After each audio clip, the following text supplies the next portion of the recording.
that something just might change your life and actually make a damn difference in my life. You're going to want to pay attention to this one. Hey everybody, David Nagel. You're going to love this episode. So everybody has a different, I would say, comfort level. If you looked right here and we said, this is the place where we are completely comfortable, right there. And the success that we want is past this barrier over here. We know that the moment that we make a decision, we step off of this place and we start to move toward that direction. Now, the second we make the decision, we've already stepped off away from the comfort level. That is some degree past where we were. And when that happens, fear begins to show up in amplitude and vibration. It begins to increase.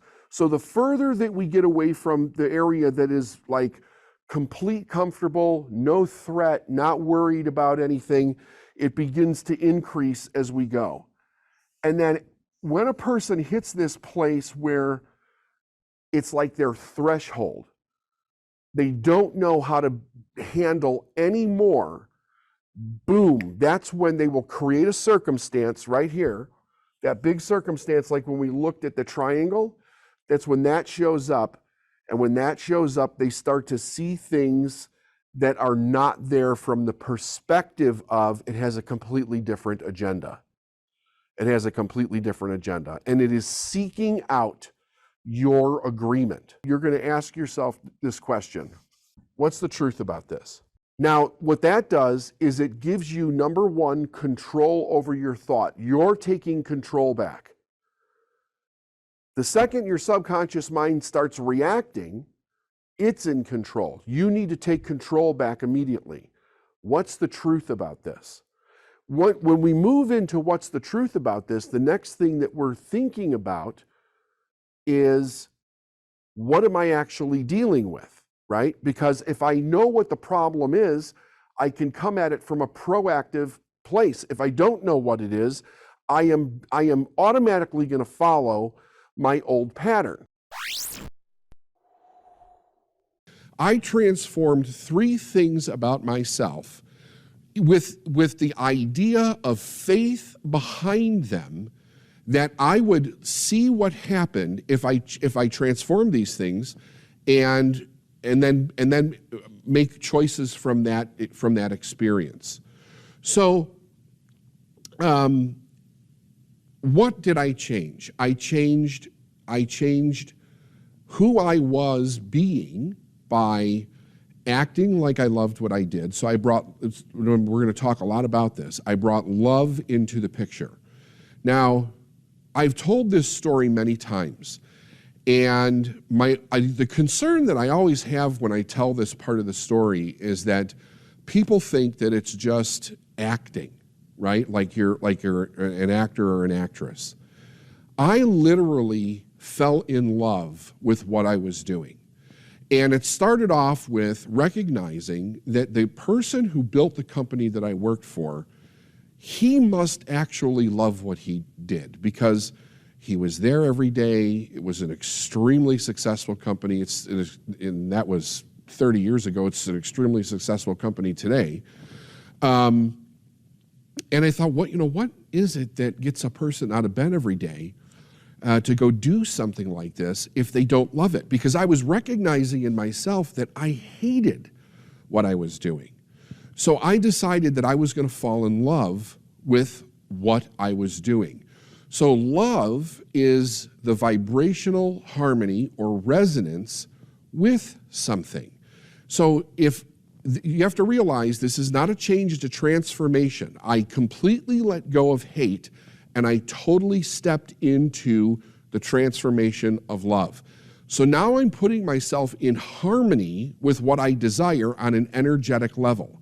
This is so vitally important, right? Because when you put yourself in harmony with what you want, it allows you to see the good in the opportunity that shows up versus seeing what you don't want to see.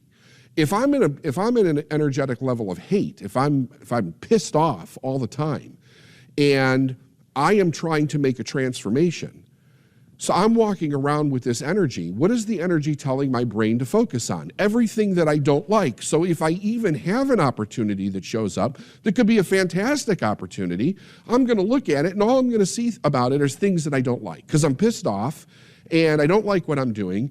And I'm projecting that into what I'm observing, which is then reflecting it back to me. And then that's all I notice. So it doesn't seem like an opportunity that I want to be involved with because all I see about it is what it is that I don't like.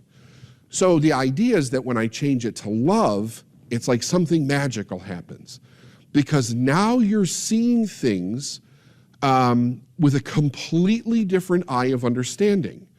It's like it raises your awareness to another level. You start to see something that previously, because of an antagonistic emotional state, you didn't like, but now you're looking at it with a different eye. You're looking at it with the eye of love, and you start to see things about it that you actually do like.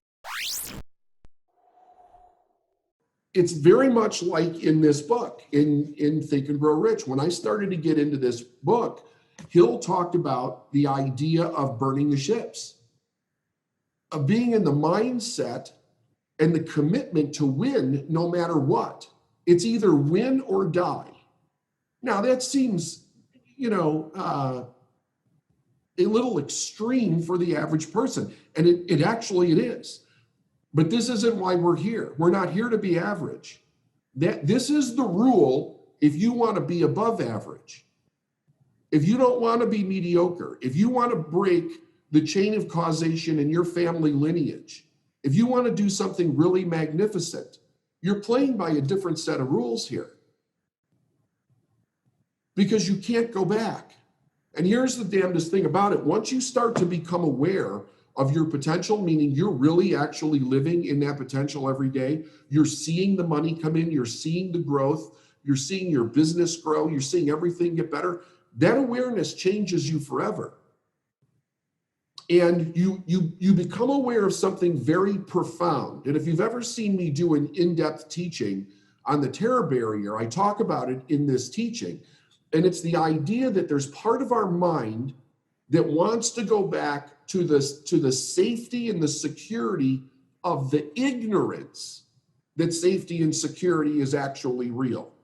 So what it's removing is you're removing the ignorance of something that wasn't true to begin with. But when we're ignorant, we can live in the feeling of safety in that ignorance because it's ignorance. You don't know that you don't know. But once that's removed, it's over. So the only place to go from there is forward. Now, how do we ever get that feeling back? Well, we get that feeling back by performance. We get that feeling back by what we started with in A Course in Miracles. The truth about you is so lofty that nothing unworthy of God is worthy of you. Choose then what you want in these terms and accept nothing that you would not offer to God as wholly fitting for him. Your commitment needs to be at that level. It needs to be at that level.